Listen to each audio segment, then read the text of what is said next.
Let's talk about Syria. And again, if this is the beginning of a new show, you are still Shadi Hamid of the Brookings Institution in Doha. So you are essentially, tell me if I'm overstating it, pro-intervention as far as Syria goes. Yeah. I mean, I came out in support of military intervention in February, so it's something I've been writing about for a while now, and it remains my position, yes. And by military intervention, you mean what exactly? The provision of arms, or also Western and American air support, or even Western and American boots on the ground, or what? I don't think provision of arms is enough. I think that would be a good start. I think at a very fundamental level, people need to protect themselves from slaughter, and they need weapons to do that. So I think on a purely humanitarian level, we should make sure arms are getting to Syrians who are defending their families from slaughter. That's not going to be enough to shift the balance, though. This is a regime with considerable resources. It has a strong core of people who support the regime at any cost. I think their military strength is overstated, but still, the Syrian army has a lot more than the rebels do, whether it's in terms of, tanks, artillery, equipment, soldiers, you name it. So the only way to break that stalemate is to have a more active intervention. Now, I think there's a straw man that's out and about that people like myself and others who have advocated military intervention want the U.S. to just go in and invade, and you have an Iraq-style invasion. That's nonsense, and none of us have ever advocated that. What I support is a multilateral mission with Turkey and other Arab countries at the lead, perhaps with close air support from the U.S., Europe, and or NATO. And that close air support will help establish safe zones in key areas in Syria that will allow the opposition to gather, to strengthen themselves, and also to be safe from regime repression. And having that kind of geographical base will be a very important step in unifying the opposition and strengthening the opposition so they can more effectively challenge the regime. Now, I'm not saying something new here, and the interesting thing about this is that pretty much all the major players have advocated military intervention, except, you can probably guess who, except the Obama administration. Turkey has been talking about safe zones and humanitarian corridors since last October. Qatar has talked about, the Qatari leadership has talked about it. The French foreign minister has talked about establishing humanitarian corridors numerous times now. So these are the two ideas that I think have become the mainstream. They're out there, and people are having a serious discussion about them. The two being are safe zones different from humanitarian corridors, or is that one idea? They are different, but they kind of go together. They don't necessarily have to, but I'm just saying those are two ideas that have been proposed by many of the major players in the kind of Syria debate. Mm-hmm. And if one doesn't work, then the other may be worth considering. Again, I mean, you have to have a serious discussion about the military feasibility and who would be involved, the operational aspects, and so on. But the fact that it has been floated publicly by European, Arab, and Turkish leaders means that it's a serious possibility, and it's one that I think the U.S. should consider very seriously, because we're seeing what we've tried everything, and this is the point that I always come back to. We have tried. Diplomacy has never been as exhausted as it is today in Syria, and I think Kofi Annan's mission, while well-intentioned, has proven an embarrassing failure. I'm surprised people even still talk about it in a serious way. The Syrian regime has made a mockery of this. And you have Annan who's coming and saying, we're going to express in the strongest possible terms our condemnation of this massacre or this shelling. Talking doesn't work with the Assad regime. We've tried that for more than a year. It's not working. So I think one of the advantages of military intervention is not necessarily the actual intervention, but having a credible threat of military action.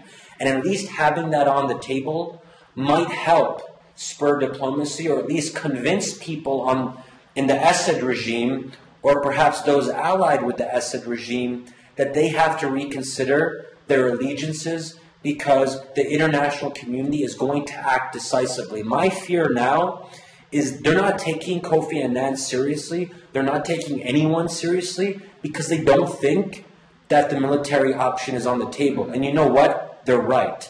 In part because, But that threat has a history of not working, right? I mean, in Libya, rulers have a history of not going quietly, and it seems to me that now it's especially hard, partly because they having gotten to where he is, Assad would be subject to, I think, prosecution for war crimes. So I don't expect any graceful surrendering of power. I mean, I think if you're going to advocate the path you're taking, you have to very seriously contemplate the prospect of actual military intervention, an actual war that you have to win, right? No doubt. You can't go along this route unless you're willing to follow through on the threat. Yes, that's what people would have to be prepared for. Listen, I don't like it. I mean, I wish it weren't the case, but there comes a point where you have to say, what are the available options? And we're seeing one of the worst slaughters in recent history. I mean, we're talking about, I think we're getting, close to 11, 12,000? And God knows the tens of thousands who have been arrested, who have been tortured, raped, who have disappeared. And God knows if they're dead or not. We're talking about a humanitarian disaster as well. Tens of thousands of refugees spilling across the border. Al-Qaeda is trying to get a foothold in Syria. We're seeing the rise of extremist elements that may or may not be responsible for some terrorist attacks. This is an absolute disaster, and it's getting worse. Yeah, but there are people who oppose intervention who say, believe it or not, intervention could lead to something even worse. And, of course, in Iraq, I mean, you said 11 or 12,000 have died. We launched a war that wound up killing, 100,000. So things, things can always be worse. That's the thing about madness. They can always be worse. And the alarming thing about Iraq is that there are parallels in the sense that Iraq was a fractured society where one ethnic group had held the predominance of power. And if you're going to turn the tables and unseat that ethnic group and that power base, you're going to have a lot of alienated and unhappy people, and that's why, in retrospect, it looks like, well, maybe what we needed to have in Iraq to keep the peace, to keep the disaster that happened from happening, was several 100,000 troops. And I guess, I wonder in Syria, what does the morning after look like? What is the prospects in such a fractured society for restoring stability and order with something less than an absolutely massive presence of ground troops? Again, no one's advocating that. We're not talking about hundreds of thousands of boots on the ground. I mean, Syrians would have to do this, through their own efforts. So we're talking about the Syrian rebels here who are willing to take this fight to Assad. They're not giving up, even though they're being killed and massacred on a daily basis. They have to get arms and they need support. And I think at that point, it becomes a more fair match.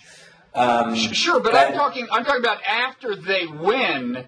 I assume the scenario is, look, if we provide air power, and you even maybe in your scenario, I guess, have other Arab troops on the ground and maybe even Turkish troops on the ground, I guess, and this leads to relatively rapid victory, which I think it could, okay? Yeah, I don't deny that, but I think at that point you've got a lot of unhappy campers, some of whom would be analogous to the Baathists in Iraq, analogous in the sense that they've been unseated, and are in the mood for an insurgency. And we now, looking back, think, well, maybe in Iraq it probably would have taken a much longer ground presence. I'm not saying advocates of intervention are talking about a large ground presence. I'm saying that's the trouble, They're not. They're not. They're not facing the prospect that that might be necessary.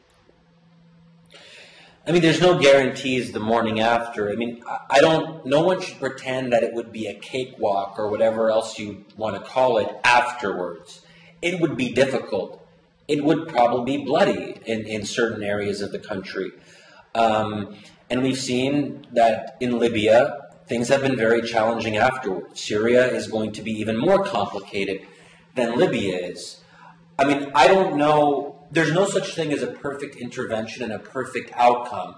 And that's where people have to decide what is ultimately more important. Stopping an ongoing slaughter and trying to do the right thing and trying to get the international community behind a resolution and to make sure the international community is engaged the day after. I mean, there's ways to kind of set the groundwork and to have the opposition reach out to the minority Alawi community, to try to make some guarantees, to talk about a pluralistic political system afterwards. I mean, ultimately, there are no guarantees that are 100% set in stone. But that is one area where I think more can be done, and the opposition has been somewhat lacking. I mean, that said, no one should pretend it's going to be easy. It's not, but, I'm confident that in the long run, this would be the better course for Syria, because now we're seeing mass slaughter. And we just saw what happened the other day where, shocking, just absolutely shocking, that, as many as around 100 were massacred in a very short amount of time, including 30 children. Is this what we're going to keep on accepting and saying, well, let's just keep on trying to talk to the Assad regime, let's negotiate with him? When does enough become enough? Because all interventions are difficult. So presumably there are some people who don't believe in humanitarian interventions at all because they always feel the day after is going to be too risky to justify it. But I think what we learned from Bosnia, what we learned from Kosovo, what we learned from Rwanda is that there comes a time where you have to act. Now, if we don't want to do that, let's just stop pretending and say we don't believe in R2P. Sorry, guys, we don't believe in the responsibility that to protect. That is the doctrine, the responsibility to protect, which is a relatively new doctrine in international law, and I'm not sure what its status actually is in international law, but it's I don't actually know even what its formal enshrinement is in terms of is it a resolution or a Security Council? I don't know, but anyway, it's something that has come to be taken seriously over the last 10, 20 years or something, increasingly. Well, it's actually a UN endorsed norm now. I think it was a 2005 UN summit. It was one of the outcomes that the General Assembly members agreed on. So it's a GA resolution. I'm not sure what the technicalities are, but it's considered to be a UN-endorsed norm now. But again, people have different notions of what responsibility to protect actually entails. So that's part of the debate. But yeah, regardless of, it's certainly not universal in the sense that the Chinese and the Russians don't really believe in it. But I think we, especially coming from an American standpoint, do we believe it or not? And what precedent does the lack of action in Syria set for similar atrocities in the future? Now, I was just going to say, it should be said that there are atrocities on the other side, although not nearly of the same scale. But there are torture and murder on the part of the being done by some of the insurgents, and that does raise the kind of strange bedfellows question. In other words, if we intervene, we are on the sides of, first of all, largely Sunni, but also a group of Sunnis that includes a certain number of, you might say, extremists who are sympathetic to al-Qaeda. And then on the other side, as of now, the people they're fighting against includes essentially the Christian population of Syria. So it seems kind of odd for us to be in league with Sunnis, including Sunni extremists, including al-Qaeda sympathizers, against a bunch of Christians as well as Alawites and so on, right? Well, first of all, al-Qaeda and other extremists are a very, very minuscule portion of the Syrian opposition. I think we should be careful not to overstate that. but it's inevitable, and it was the same thing in Libya.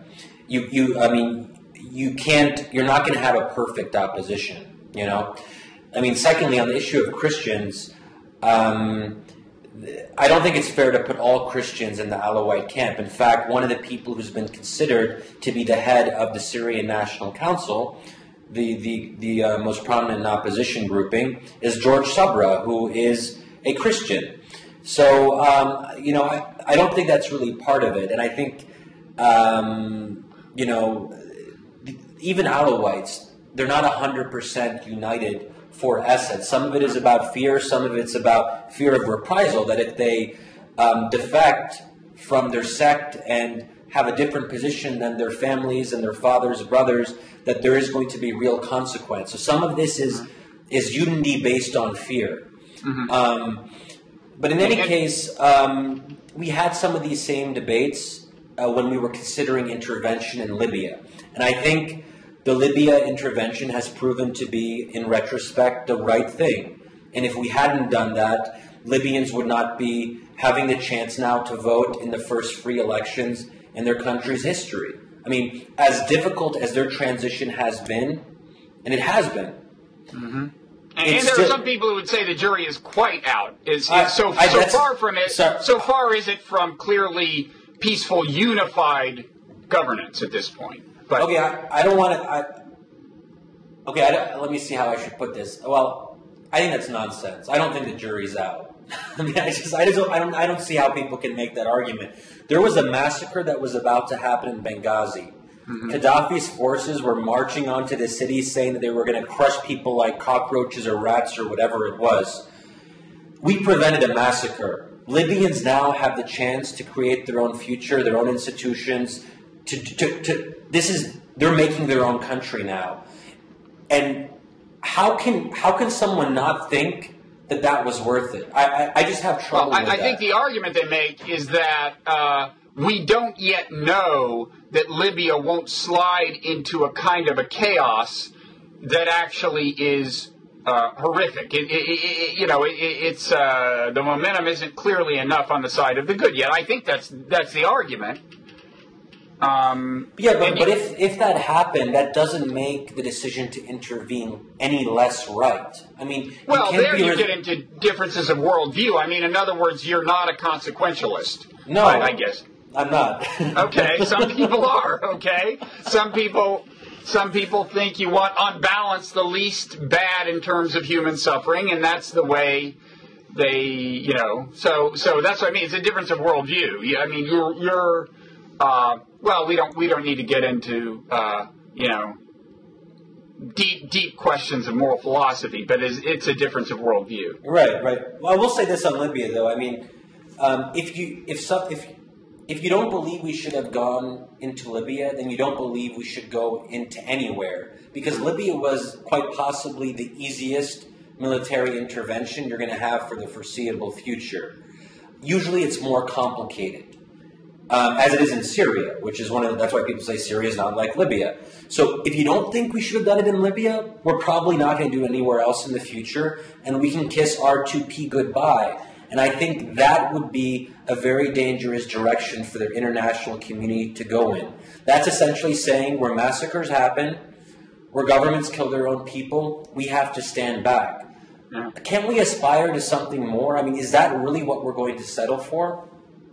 Well, I actually wasn't a big critic of the Libya intervention at the time, but one of the main reasons was that it actually was authorized through the channels of international law. It was actually backed by the Security Council. Now, I do think you can raise questions from that standpoint as to whether the mandate was not exceeded, because it was an R2P mandate, basically, but the mission became, in effect, regime change. And I think that's a question that needs to be taken seriously. But do you imagine that in Syria you could actually get Security Council backing for an intervention? I don't. It's not going to happen. And I think, look, as we're both American progressives, we believe in international institutions, but I think we have this fetishization of the UN, that this is the be-all, end-all of legitimacy. I don't. When you say we, you mean I do and you don't, actually. But I don't know. I don't know what your view is on the UN's role here, but I think there's a danger. I think there's a danger here. I mean, the UN is fundamentally constrained by the fact that Russia and China have the veto. As long as that happens, the UN is not going to be the kind of body that we want it to be, that it should be. Mm-hmm. And in the past, Kosovo did not have UN Security Council resolution. Does that make it any less right? I don't think so. I think it makes it less worthy of my support. Yes, I mean that's that's how I feel about the importance of nurturing respect for international law. And sometimes what seems like the nuisance of the veto. Look, I am not a big fan of the current structure of the Security Council. It is antiquated. The single nation veto, I would totally change the thing if I could. But there are times when this veto that we say leads to gridlock seems like such a nuisance, but in retrospect seems like not such a bad thing. We were determined to go into Iraq. The Security Council refused to authorize it. In retrospect, you can argue it either way, but I think you'd concede that the exercise turned out to be a lot more problematic than we thought it was going to be, and that some of the reservations that some people like France at the time had were maybe deserved more careful consideration than it got. Right, but isn't there a difference between legality and legitimacy? So just because something is illegal according to international law doesn't necessarily equal illegitimate. No, and I mean, but you could ask the same thing about domestic law if you're making a distinction between law and morality. I mean, if my neighbor is selling drugs or even abusing their children, and I just can't, and I'm pretty convinced of it, but I can't convince law authorities of it, would you say I should break into their house with an axe? I mean, there are on a domestic, we're getting pretty deep and philosophical here, but just I'll back off in a second. But in a context of domestic law, I think most of us feel that following the law sometimes leads to suboptimal moral results, and yet so valuable is the rule of law as a concept that we're willing to put up with that. Now, I wouldn't push the analogy too far because international law is in such a primitive evolutionary stage, okay? So I wouldn't follow that analogy all the way and say America should never engage in any war not authorized by the Security Council. But I'm just saying that the fact that the lawful outcome isn't always the legitimate outcome, that doesn't distinguish international law from domestic law. And yet we abide by domestic law. Yeah, but not to extend your domestic analogy too much, but if someone's going around in your neighborhood and slaughtering people, and for whatever reason a member of the town council has a veto, and he says, well, I'm not going to stop him because I'm friends with him, I'm not going to wait for town council approval. I'm going to get my buddies who are well-standing members of the town, and we're going to form a coalition of the willing to stop this murderer from killing members of his own family in his own house. We have a right to stop that. So I mean, I guess you could take that analogy in a number of ways, but to go back to your point, I think all of us would prefer UN Security Council authorization, but I think we have to come to terms with the fact that that's not going to happen. And considering that it's unlikely to happen, what are the alternatives? I think there's a lot of wishful thinking going on here that, we're going to somehow convince Assad, we'll get the Russians on board to do 1, 2, 3, 4, and 5, that, if we wait another year, economic sanctions will have more bite, and then the regime will magically collapse, and Assad is on his last days, and, I mean, all this, nice rhetoric that you've heard from American policymakers. Wait, haven't they been saying that Assad was on his last legs for the past year? Well, you know what? He's surviving. Actually, there's another school of thought represented by Josh Landis, who, as you know, is a skeptic of intervention, but he's been emphasizing how strong the Assad regime is. But he just is one of these people who thinks that intervention leads to even worse outcome, and he's mainly concerned about the aftermath. I think he actually has this view that, well, I shouldn't I shouldn't characterize somebody else's view, but anyway, I am not among those who I think is naive about some magically wonderful outcome coming in the absence of intervention within the next few months. I just am skeptical that there's going to be some magically positive outcome in the aftermath of intervention. This is it's not just an ethnically complicated situation; it's socioeconomically complex. I mean, the insurgents are largely not at all well-educated, poor people. And I'm not sure if I don't know for sure if that's the case, but even if it was, okay. Well, I'm just saying they're not accustomed to ruling countries, and they may have very different notions from you and I about post-war reconciliation. That's true. That's true. So I don't disagree with that. I guess. I mean, let me pose this question. One reason why I think the Iraq War was so tragic, along with all the reasons that we already know, is I feel like we're going to keep on fighting that last war. That those of us who, I mean, Iraq was a formative experience for so many of us. And I feel like, in a way, if Iraq didn't happen, there would have been a much better chance that we'd be going into a place like Syria. And I just don't know why ordinary Syrians who are being slaughtered have to pay the price for our mistake in Iraq. That part is definitely not fair. No. And if there's intervention and there is the outcome that people fear, the opponents of intervention fear, and additional tens or even hundreds of thousands die, it's not fair that they paid the price for our failure to heed the lessons of Iraq. You know, I don't, and I'm not somebody who, I don't have a solution. I'm just raising questions. Well, how about this? I mean, okay, let's say we're not going to do anything.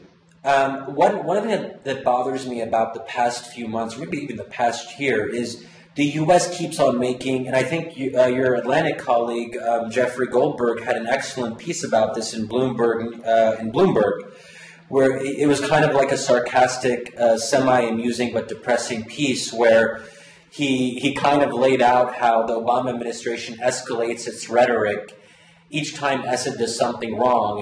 And I guess the joke there is the U.S. comes back with stronger rhetoric. Assad now is going to leave, and he's going to finally heed the call of the strong words of the U.S. I mean, it's embarrassing when we spend all this time saying Assad must go, Assad is barbaric, Assad is this, but our words are just that. I think, if we're not going to intervene and do something, let's just say it. It's the same thing. If we're not going to get on the right side of the Arab Spring and support democracy the way I think we should, let's just say it. That interests, ideals, they clash. We like our interests better. We're scared of Islamists. We don't really want to support democracy that much. And just be straight about it instead of pretending that we're this moral beacon when we can't even act on our own rhetoric. Mm-hmm. I definitely agree with you in that context, and even in Syria, I think we should be honest. And I'm not among those who believes that Kofi Annan is going to bring peace in our time. But anyway, this has been. Is there anything else you want to say about Syria? I think we covered it. Yeah. I think, in fact, if they put the two of us in charge, we would not have any problems in the world. I think we've covered it completely. Right. Okay, well, thanks so much, Shadi. I know there are plenty of other people who want to talk to you about all the stuff going on in that part of the world. No, I really enjoy our conversations.